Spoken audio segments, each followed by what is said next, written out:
Puji Tuhan, tak terasa kita sudah memasuki pertengahan tahun 2021, tepatnya pada bulan Juni. Saya berharap bahwa kita semua senantiasa sehat dan bersuka cita di dalam Tuhan. Saya Sela, berikut adalah MS Update di bulan Juni.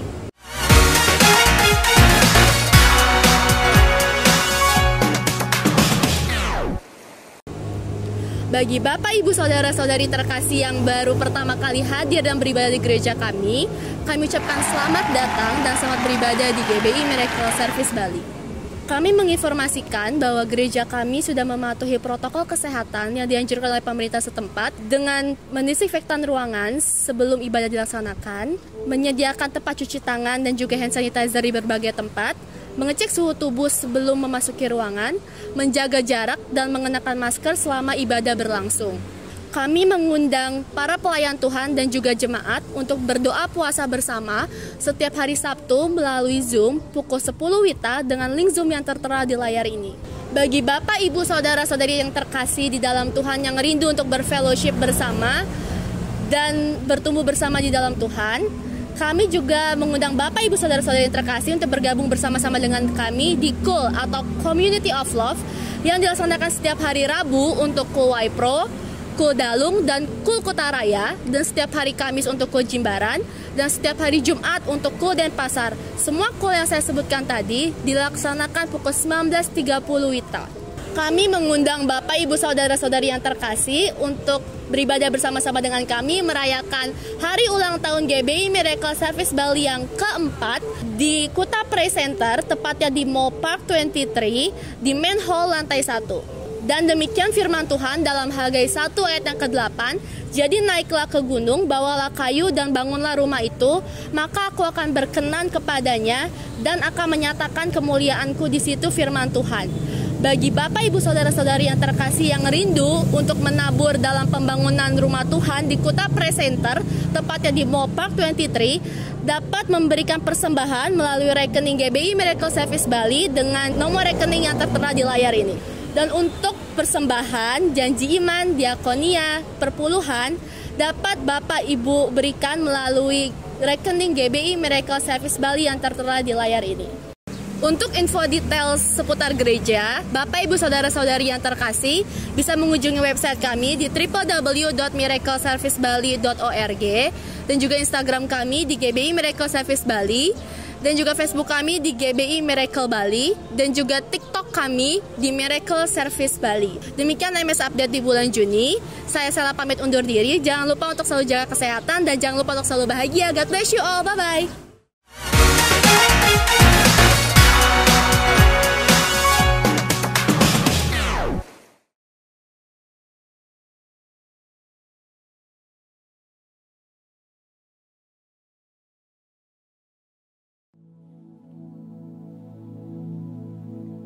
Shalom semuanya.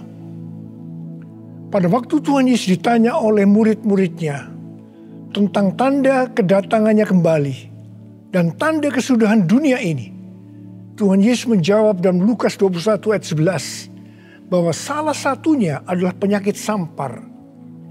Sampar dapat diartikan sebagai pandemi. Jadi COVID-19 ini adalah salah satu tanda dari kedatangan Tuhan Yesus kembali dan tanda kesudahan dunia ini.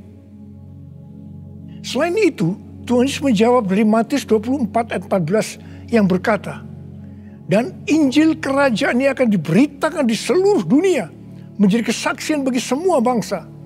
Sesudah itu barulah tiba kesudahannya. Tuhan Yesus pasti datang kembali. Karena itu dia memberikan amanat agung kepada kita, yaitu agar kita pergi dan menjadikan semua bangsa itu murid Tuhan Yesus. Hal ini juga berarti agar terjadi penuaian jiwa besar-besaran sebelum Tuhan Yesus datang kembali. Sekarang kita akan melihat bagaimana proses untuk menyelesaikan amanat agung, atau proses penuaian jiwa yang terbesar dan yang terakhir sebelum Tuhan Yesus datang kembali. Untuk menyelesaikan amanat agung tidak bisa dengan kekuatan sendiri.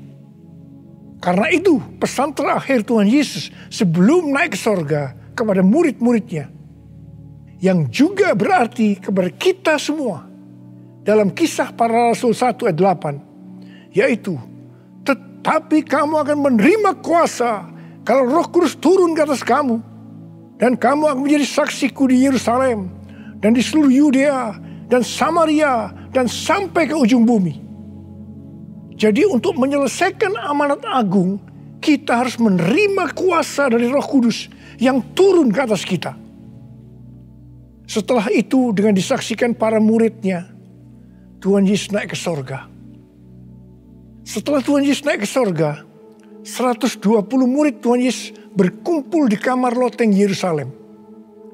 Mereka melakukan ini karena Tuhan Yesus memerintahkan agar mereka tidak meninggalkan kota Yerusalem sebelum diperlengkapi dengan kuasa dari tempat tinggi.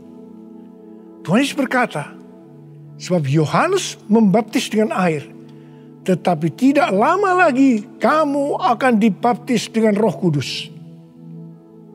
Apa yang dilakukan 120 murid di kamar loteng? Alkitab berkata bahwa mereka semua bertekun dengan sehati dalam doa bersama-sama. Artinya mereka berdoa, memuji dan menyembah Tuhan dalam unity siang dan malam. Ini adalah prinsip restorasi Pondok Daud. Ini adalah prinsip menara doa. Setelah 10 hari mereka melakukan hal itu, maka pada hari raya Pentakosta, tiba-tiba turunlah dari langit suatu bunyi seperti tiupan angin keras yang memenuhi seluruh rumah di mana mereka duduk. Dan tampaklah lidah-lidah seperti nyala api yang bertebaran dan hinggap kepada mereka masing-masing. Maka penuhlah mereka dengan Roh Kudus. Lalu mereka mulai berkata-kata dalam bahasa-bahasa lain, seperti yang diberikan oleh Roh itu kepada mereka untuk mengatakannya. Itu adalah bahasa Roh. Jadi tanda awal orang yang dibaptis dengan Roh Kudus adalah mereka akan berbahasa Roh. Apa yang terjadi setelah murid-murid Tuhan Yesus dipenuhi dengan Roh Kudus? Hal yang pertama, Petrus berkhotbah sekitar 5 menit. Dan kira-kira 3.000 orang bertobat dan dibaptis. Petrus berkhotbah dengan kuasa Roh Kudus. Pada zaman itu, populasi penduduk dunia sekitar 255 juta orang. Sekarang penduduk dunia sekitar 7,8 miliar.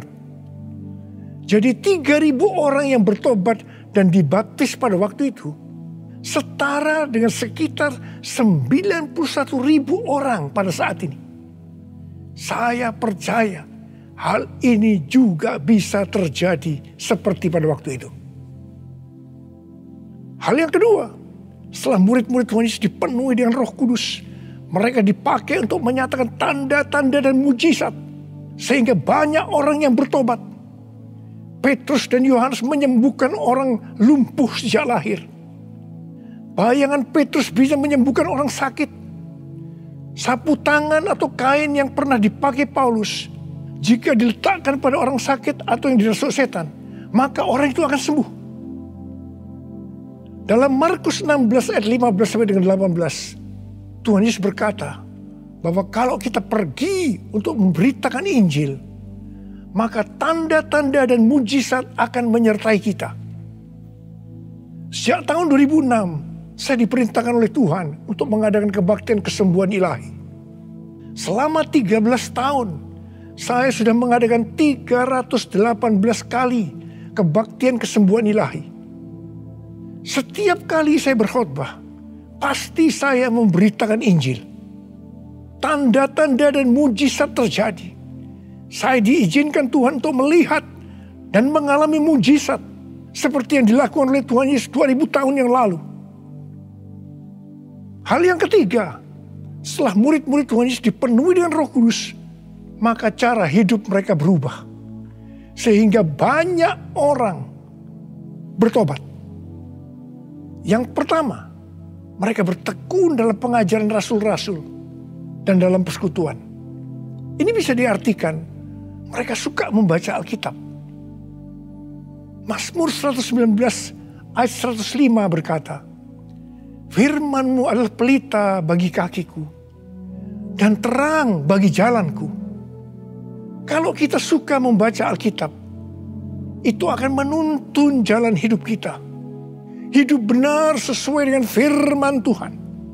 Kita akan menjadi orang yang berintegritas. Dan itu akan membuat orang lain bertobat. Firman-Mu pelita bagi kakiku, terang bagi jalanku.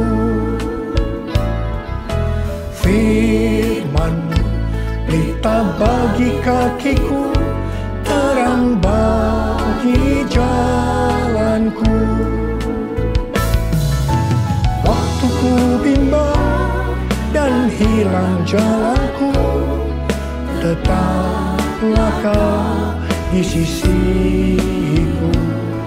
Dan takkan ku takut asal Kau di dekatku, besertaku selamanya.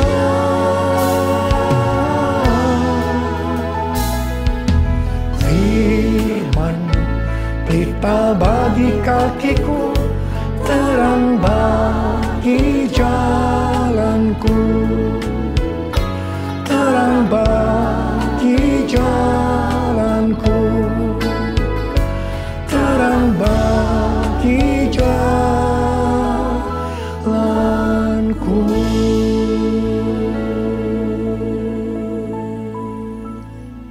Yang kedua, perubahan cara hidup yang membuat banyak orang bertobat adalah mereka selalu berkumpul, memecahkan roti dan berdoa. Ini bisa dikatakan mereka hidup dalam unity dan suka berdoa. Hari-hari ini saya melihat melalui menara doa bahwa ada doa, pujian dan penyembahan dalam unity siang dan malam. Saya melihat melalui Third Pentecost Azusa Street Prayer Tower, ada doa yang bertalu-talu untuk pencurahan Roh Kudus yang dahsyat melalui Pentakosta ketiga. Saya percaya kalau Tuhan sudah berikan kepada kita beban untuk berdoa seperti ini, maka ini merupakan tanda bahwa Pentakosta ketiga yang dahsyat akan turun. Dan akan terjadi penuaian jiwa yang terbesar dan yang terakhir sebelum Tuhan Yesus datang kembali. Saya juga percaya Pentakosta ketiga akan membangkitkan generasi Yeremia, yaitu anak-anak muda yang dipenuhi Roh Kudus, cinta mati-matian kepada Tuhan Yesus, tidak kompromi terhadap dosa, dan akan memenangkan banyak jiwa. Yang ketiga, perubahan cara hidup jemaat yang membuat banyak orang bertobat, yaitu karena mereka suka memberi, sehingga tidak ada yang berkekurangan. Dalam kondisi krisis ekonomi akibat pandemi hari-hari ini, justru Tuhan menghendaki agar kita suka memberi. Alkitab berkata, ada lebih berbahagia memberi daripada menerima. Lukas 6 ayat 38 berkata, "Berilah dan kamu akan diberi. Suatu takaran yang baik, yang dipadatkan, yang digoncang, dan yang tumpah keluar akan dicurahkan ke dalam ribaanmu. Sebab ukuran yang kamu pakai untuk mengukur akan diukurkan kepadamu." Saudara, kita akan memberikan dengan ukuran ini. Katakan kita akan memberikan beras.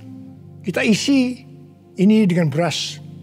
Setelah penuh, kita tekan. Digoncang-goncang. Permukaannya turun enggak? Turun. Tambah lagi berasnya. Tekan lagi. Digoncang-goncang. Masih turun, tambahi lagi beras. Digoncang-goncang, ditekan. Kalau sudah tidak turun lagi, masih ditambah ini. Tambah sampai tumpah-tumpah keluar. Dan itulah yang akan dicurahkan ke dalam ribaanmu. Saudaraku yang kasih Tuhan, ini berarti kalau kita memberikan dengan ukuran ini, Tuhan akan memberikan kepada kita mungkin 100 kali lipat dari ini. Katakan amin. Haleluya. Aku percaya berkat-Mu atasku melimpah, kebajikan, kemurahan selalu mengikutiku. Ku puji, ku sembah Kau Tuhan. Ku puji, ku sembah Kau Tuhan. Ku puji, ku sembah Kau Yesus. Yang keempat, perubahan cara hidup jemaat yang membuat banyak orang bertobat, yaitu mereka selalu bergembira dengan tulus hati sambil memuji Allah. Hidup dengan tulus hati artinya hidup sebagai orang yang berintegritas. Jadi perubahan-perubahan yang terjadi dalam cara hidup jemaat yang membuat banyak orang bertobat adalah mereka suka membaca Alkitab. Mereka suka berdoa. Mereka hidup dalam unity. Mereka suka memberi. Mereka suka memuji Allah dan bergembira. Tulus hati atau hidup berintegritas. Dikatakan bahwa mereka disukai semua orang. Dan tiap-tiap hari jumlah orang yang diselamatkan bertambah. Haleluya!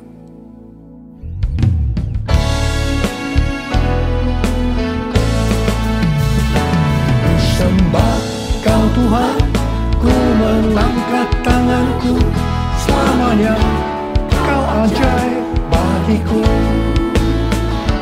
Ku sembah Kau Tuhan, ku mengangkat wajahku. Selamanya Kau hebat bagiku. Haleluya, haleluya, haleluya,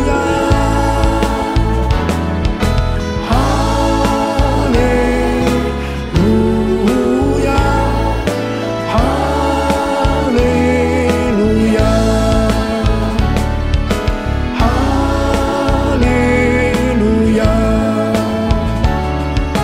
haleluya.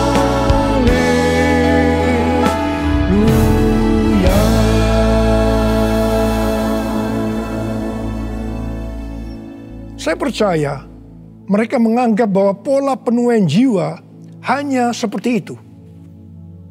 Mereka sebagai orang-orang percaya hidup dalam zona nyaman. Mereka biasa berkumpul dalam unity sambil membaca Alkitab, berdoa, dan memuji Tuhan dengan sukacita. Tidak ada yang berkekurangan. Wow, siapa yang tidak mau menjadi orang percaya? Tetapi ternyata supaya penuaian jiwa bertambah besar, Tuhan izinkan proses berikutnya terjadi, yaitu aniaya menimpa jemaat di Yerusalem. Selain rasul-rasul, maka mereka harus lari meninggalkan Yerusalem. Mereka pergi ke Yudea dan Samaria sambil memberitakan Injil. Jadi kalau tadinya penuaian jiwa hanya terjadi di Yerusalem saja, sekarang menyebar ke seluruh Yudea dan Samaria. Dan pola penuaian jiwa yang seperti ini masih terjadi sampai hari ini. Saya teringat kesaksian yang pernah saya dengar dari Gus Dur. Beliau pernah berkata, orang Kristen itu jangan ditekan-tekan. Sebab kalau ditekan, mereka akan meledak. Justru kalau dibiarkan dalam zona nyaman, mereka tidak akan berkembang. Karena itu, Tuhan izinkan hari-hari ini penderitaan, aniaya itu terjadi di antara orang-orang percaya. Supaya terjadi penuaian jiwa yang lebih besar. Saya percaya melalui masa pandemi COVID-19 yang membuat kita tidak nyaman. Banyak mengalami tekanan-tekanan. Ada yang mengalami sakit, bahkan ada yang meninggal. Tetapi justru ini akan mempersiapkan penuaian jiwa yang terbesar dan terakhir dalam era Pentakosta ketiga ini. Sebelum Tuhan Yesus datang kembali. Melalui semuanya ini, mari kita katakan bersama-sama, Tuhan Yesus, Engkau baik. Engkau sungguh baik dan sangat baik. Taruh tangan di dada kita kepada saya. Kepada saya. All my life you have been faithful. All my life you have been so good. With every breath that I am able, I will sing of the goodness of God. All my life you have been faithful. All my life you have been so good. With every breath that I am able, I will sing of the goodness of God. I will sing of the goodness of God. I will sing of the goodness of God.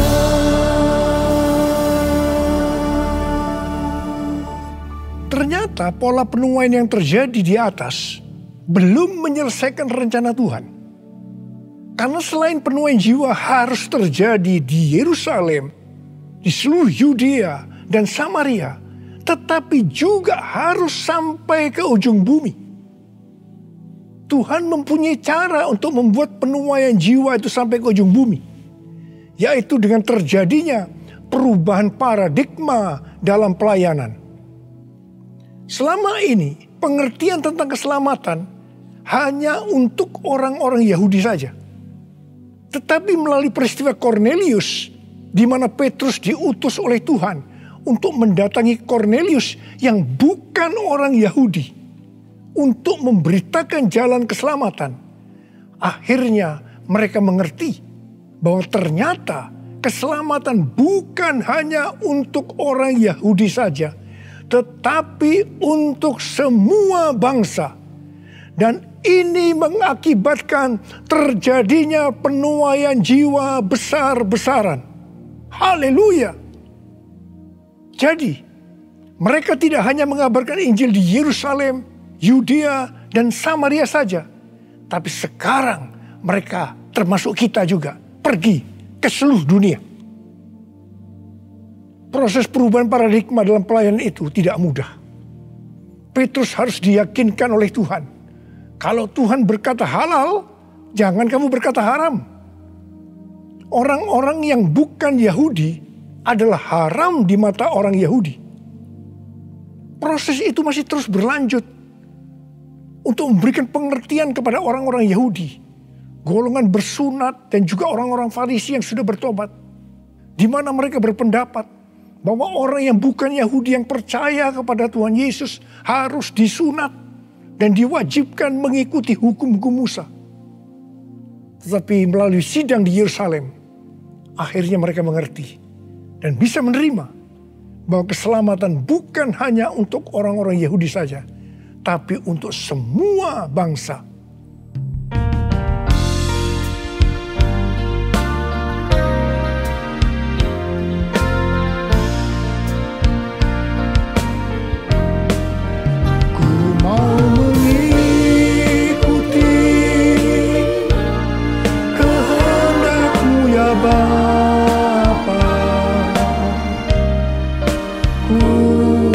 Selalu menyenangkan hatimu.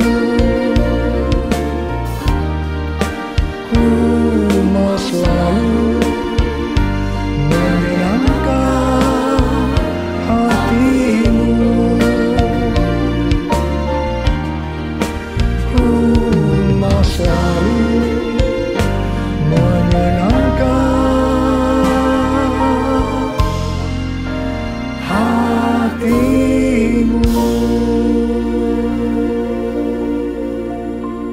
Pada waktu awal pelayanan saya pernah mengalami apa yang disebut dengan perubahan paradigma dalam pelayanan. Jadi pengertian orang-orang Kristen pada waktu itu adalah kalau beribadah hari Minggu harus di gedung gereja. Ibadah di tempat-tempat selain gedung gereja dianggap haram. Pengalaman gereja kita di Bandung bisa saya katakan sebagai pengalaman yang unik. Pernah dalam kurun waktu 1 tahun, setiap minggu kita harus pindah tempat ibadah. Dan setelah berjalan 1 tahun, kita tidak mendapat tempat kebaktian lagi.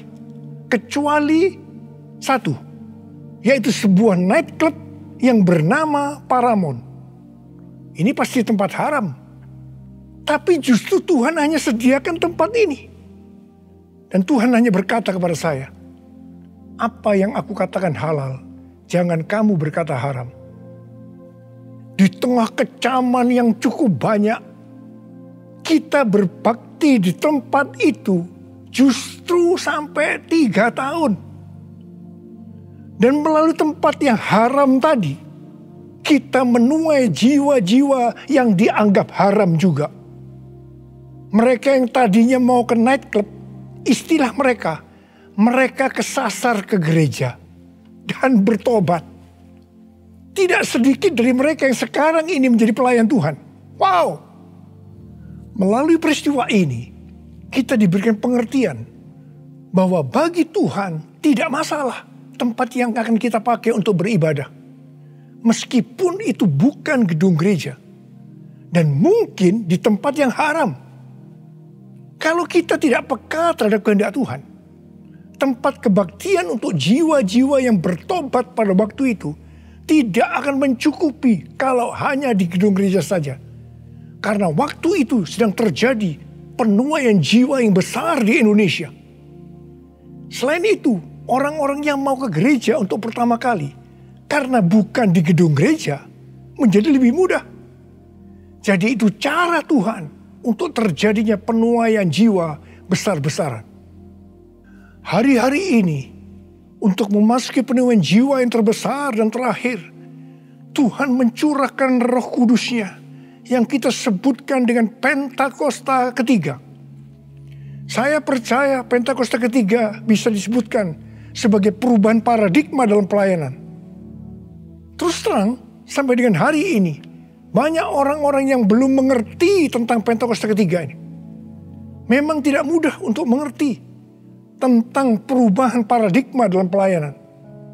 Tetapi saya percaya bahwa pada akhirnya kita semua akan melihat bahwa dengan adanya Pentakosta ketiga ini akan terjadi penuaian jiwa yang terbesar dan yang terakhir sebelum Tuhan Yesus datang kembali. Hosana, Hosana di tempat yang tinggi.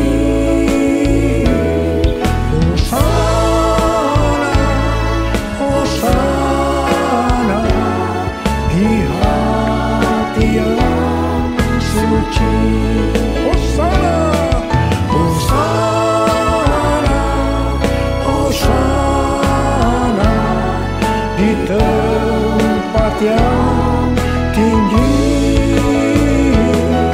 Hosana, Hosana di hati yang suci. Angkat tangan saudara, saya berdoa buat saudara. Udiyalah basyarakat mata karawala. Rala bara bara bara bara bara bara bara bara bara bara bara. Oh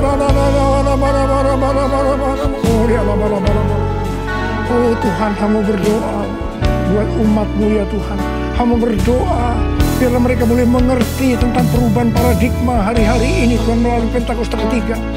Bapa, pakai kami semua ya Tuhan menjadi alat-Mu Tuhan, menjadi alat-Mu untuk menyelesaikan amanat agung Tuhan Yesus, untuk menyelesaikan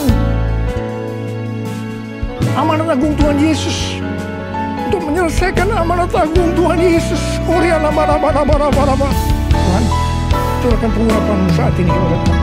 Terima pengurapan Tuhan. Terima. Terima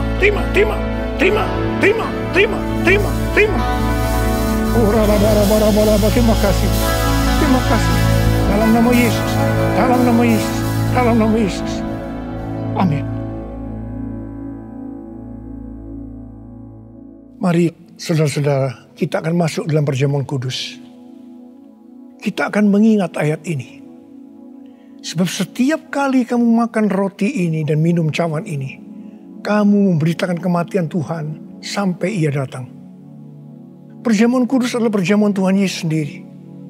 Setiap kali kita masuk dalam perjamuan kudus, Tuhan Yesus selalu berkata, biarlah ini menjadi peringatan akan daku. Karena itu, mari arahkan hati dan pikiran kita kepada kebaikan Tuhan. Mari kita tundukkan kepala. Tuhan Yesus, ya Bapa, siapakah kami sebelum kami mengenal Engkau? Kami semua orang berdosa, upah dosa adalah maut, mati. Tapi Engkau yang tidak berdosa telah dijadikan dosa oleh karena kami. Engkau harus turun dari sorga mulia, mati ganti kami dengan penderitaan yang luar biasa. Sungguh kalau kami pikirkan betapa baiknya Engkau Tuhan. Betapa baiknya Engkau ya Aba. Engkau jadikan kami sebagai anak-anak-Mu. Engkau yang memberkati, Engkau menuntun, Engkau membela, Engkau melindungi, Engkau menyembuhkan kami. Engkau juga menegur kalau kami salah. Itu Engkau ya Aba. Itu Engkau ya Aba. Betapa baiknya Engkau itu. Saudara, Tuhan akan memberkati saudara dan saya melalui perjamuan kudus. Dan Tuhan berkata, kita harus makan dan minum dengan cara yang benar. Karena itu masing-masing sekarang berdoa. Introspeksi. Lihat keadaan dirimu masing-masing sebelum kita makan dan minum perjamuan kudus ini. Lihat. Kalau saudara diingatkan ada dosa yang selama ini belum diselesaikan dengan Tuhan. Mari katakan, ampuni saya Tuhan. Ampuni saya. Ampuni saya Tuhan. Katakan, ampuni, ampuni. Ampuni, ampuni kami Tuhan. Ampuni kami. Ampuni hamba-Mu. Ampuni kami semua. Bapa, terima kasih. Kau melihat anak-anak-Mu sedang meminta ampun padamu. Layakkan kami untuk masuk dalam perjamuan kudus ya Aba. Terima kasih. Dalam nama Yesus kami berdoa. Amin. Sekarang mari kita masuk dalam perjamuan kudus dengan mengangkat tangan kita dengan roti di tangan kanan kita tinggi-tinggi. Sebab apa yang telah kuteruskan kepadamu telah aku terima dari Tuhan. Yaitu bahwa Tuhan Yesus pada malam waktu Ia diserahkan mengambil roti. Dan sesudah itu mengucap syukur atasnya. Yang memecah-mecahkannya. Dan berkata, inilah tubuhku yang diserahkan bagi kamu. Perbuatlah ini menjadi peringatan akan aku. Sudah dikasih Tuhan, bukankah roti yang kita pecah-pecahkan ini adalah persekutuan kita dengan tubuh Kristus. Mari kita makan dalam nama Yesus.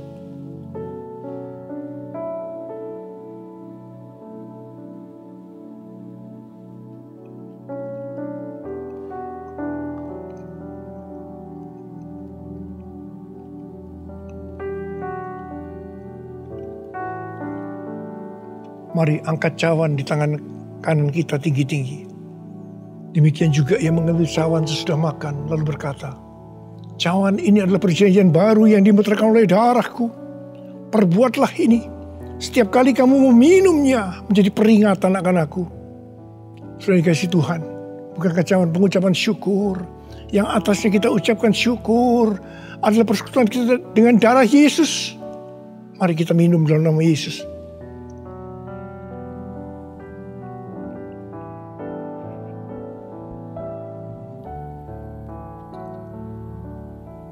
Mari angkat tangan kita, ucapan syukur dengan suara, jangan diam. Katakan, terima kasih ya Tuhan. Terima kasih ya Tuhan, makasih. Oh, rala-bala-bala-bala-bala-bala-bala. Engkau baik Tuhan, Engkau baik Tuhan, Engkau baik Tuhan. Oh, terima kasih, terima kasih. Tuhan Yesus, Engkau baik, Engkau baik. Dalam seluruh hidup kami, Engkau baik Tuhan. Engkau baik. Engkau sungguh baik. Engkau sungguh baik ya Aba. Engkau sungguh baik. Oh, all my life you have been faithful. All my life you have been so good. With every breath that I am able, I will sing of the goodness of God. All my life you have been faithful.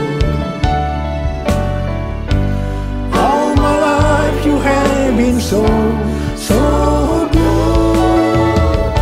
With every breath that I am able, I will sing of the goodness of God. I will sing of the goodness of God. I will sing of the goodness of God.